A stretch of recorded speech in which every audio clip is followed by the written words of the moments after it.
Platiquemos ahora acerca de la cultura y para hacerlo, ¿quién mejor que Sergio Gutiérrez para que nos platique? Sergio, bienvenido. Estimado Alfredo, me da estás? mucho gusto saludarte, pues muy contento de saludarte este viernes, ya finalmente después de una semana interesante, con muchas cosas, pues vamos a disfrutar ya del fin de semana. Platícanos de nuestro Gabo, como le decimos de cariño. Oye, pues estamos muy impresionados porque fíjate que el hijo de Gabriel García Márquez y Mercedes Barcha, que es Gonzalo, y su hija, que es Emilia García Elizondo, pues hicieron un descubrimiento muy interesante. Este 2022 se cumplen 40 años del Premio Nobel de Literatura, de la concesión del Premio Nobel de Literatura al maestro García Márquez. Estaban buscando una fotografía ahí en los archivos de García Márquez y de pronto se encuentran con una caja que contenía distintas cartas.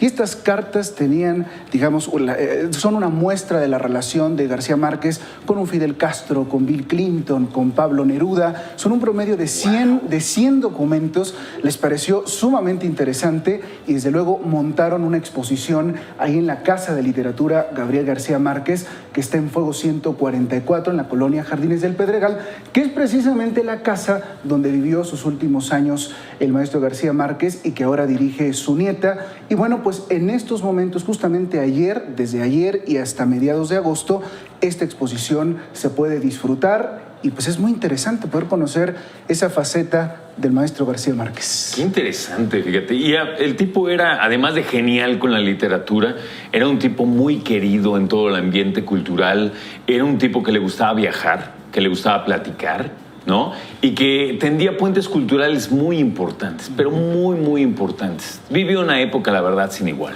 Una época maravillosa, le tocó conocer a gente tan espectacular como un Fidel Castro, fueron amigos y hasta los últimos años mantuvo esa relación de cercanía, de complicidad y pues creo que estas cartas nos dan un ejemplo de cómo era esa relación con García Márquez. Quienes estén interesados se tienen que registrar en cartasagabo.boletia.com para poder ir a esta casa de literatura allá en la colonia Jardines del Pedregal. Así que debe ser muy obvio. Me imagino que están expuestas las cartas, ¿no? Y entonces me imagino puedes medio leer más o menos lo que dices. Por supuesto. Algunas tendrán algún otro idioma, me imagino, pero básicamente será eso, ¿no? Exactamente. Y ¿sabes qué? Que Gabriel García Márquez, todas las décadas que vivió en México, hacen esa historia porque aquí las recibía, de aquí las enviaba. Aquí me imagino también se habrá topado cuántas veces con el señor Castro. Por supuesto. En aquel momento, en los años 50. ¿no? Y además lo interesante de estar en su casa. O sea, esa casa donde vivió sus últimos años, donde murió el propio García Márquez, porque es desde luego un premio Nobel colombiano, pero también mexicano, porque prácticamente en México hizo una muy buena parte de su obra. Aquí en México hizo los 100 años de soledad. Incluso mucho se dice que en el Café La Habana, que está ahí en el centro, escribió una parte del borrador de ese libro. Así que pues es una oportunidad para acercarse y también para leer un poco al maestro García Márquez. Hay que retomarlo, fíjate. Son libros que nunca acaban, que los puedes retomar y que puedes seguir aprendiendo. A mí, es una pregunta muy interesante, Sergio. ¿Qué tipo de lector eres? ¿Rayas los libros o para ti son prístinos, no los tocas, no les haces nada? No, a mí me encanta rayarlos. ¿Sí? Es que tienen que dejar una huella ahí. Yo en una frase Márquez, que te guste, claro, en yo algo, los tengo ¿no? rayoneados. Por supuesto. Lo hago con lápiz, no pongo acá el marcador. No, con un lapicito, pero siempre. Y los libros de García Márquez están rayonados por todos lados, los míos, ¿no? ¿Y cuál es tu preferido? No sé. Yo creo que El amor en tiempos del cólera. Es maravilloso. Yo creo que sí. Es maravilloso. Mucho se dice que El amor en los tiempos del cólera y 100 años de soledad son sus obras cumbres. Pues hay que leerlos y disfrutarlos, sin lugar a dudas. Sin lugar a dudas. ¿Qué más? Oye, te tengo algo. Fíjate que Homero Aridgis, este gran poeta, uno de los personajes más interesantes de la literatura mexicana, fue reconocido por la Fundación Internacional Pax Natura por su trabajo en favor del medio ambiente, sobre todo la defensa de la mariposa monarca. Como sabemos, Homero Aridgis nació en Contepec, Michoacán, allá en 1940, y de niño iba a Cerro Altamirano, que está muy cerquita de Contepec, y se deslumbró al ver a la mariposa monarca y este reconocimiento que premia, por supuesto, a las personas que dedican su vida al medio ambiente. Bueno, pues desde luego reconoce esa afición que se ha convertido también en una de las causas, en una de las banderas de su vida. Conversamos con él en la víspera de la entrega de este reconocimiento y si me permites, Alfredo, te comparto lo que nos dijo sobre lo que significa este premio y la mariposa monarca en particular. contacto que a mí me satisface mucho ha sido a través de la mariposa monarca. Y para mí ha sido una insignia del medio ambiente y de la poesía, porque he escrito mucho sobre la mariposa monarca, poemas, hasta una novela que se llama La montaña de las mariposas. Entonces ha sido un símbolo de la naturaleza a lo largo de mi vida. Y siempre he estado pendiente de su seguridad, de su estabilidad, preocupado, por ejemplo, ahora que son zonas que han sido invadidas por los narcos y que son muy depredadores.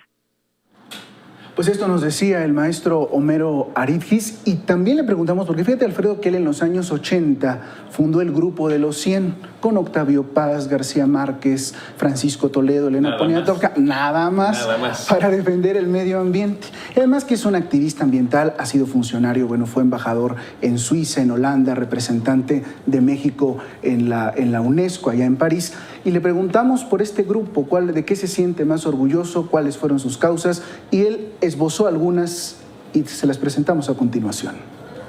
Al frente del Grupo de los 100, una de mis metas más acariciadas, más soñadas, era lograr que se declarara reserva de la biosfera los santuarios de la mariposa monarca.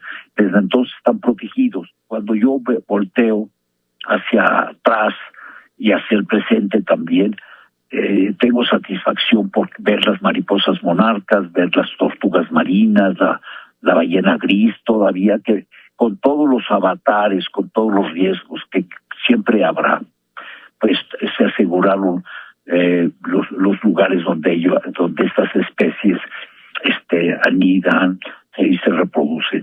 Otra cosa fue la Ciudad de México, porque en 85 había unas contaminaciones mortíferas, realmente por las inversiones térmicas después del terremoto de 85. Había veces en que la vida de millones de personas estaba colgada de un hilo por la enorme contaminación que había. Y logramos que hubiera un comité que publicara mucha información sobre las inversiones térmicas de la Ciudad de México. Y aprovechamos para preguntarle al maestro Homero Aridgis por su obra, por lo que significa para él escribir. Es autor de 48 libros aproximadamente, entre novela, cuento, y nos dijo: quiero morir escribiendo. Para mí la literatura, la poesía ha sido la obra de toda mi vida. Yo desde que tenía 10 años, allí en un pueblo en Michoacán que se llama Contepec, escribía todos los días y empezaba a escribir poesía, cuento, novelas, y pues más o menos guiado más por la inspiración que por la educación literaria, porque era un pueblo pues en que casi no se leían, no había libros, no, como pasa todavía en muchos lugares en México. Espero, si los dioses son benignos conmigo, morirme escribiendo. Pues ahí está una aproximación, estimado Alfredo, a nuestro premio Javier Villaurrutia. ¡Qué bárbaro! Qué hombre tan sensible. Y fíjate, ahorita que hablamos tanto acerca de ecología, por supuesto que es el momento de hacerlo, pero hay personas como él que la traen desde hace tantos años y que han sentado los cimientos como para que esto tenga tanta vigencia hoy. Así es. Sin duda alguna. Así es, pues hay que leer, releer a nuestro poeta ecologista, él así se define, y pues siempre un agrado, un privilegio poder descubrir este tipo de literatura tan especial. Y que tenemos una persona tan valiosa, viva. Exactamente. Y que es tan importante. Sergio, Entonces, gran fin de semana. Alfredo, buen fin de semana. Gracias como siempre. Muchas gracias.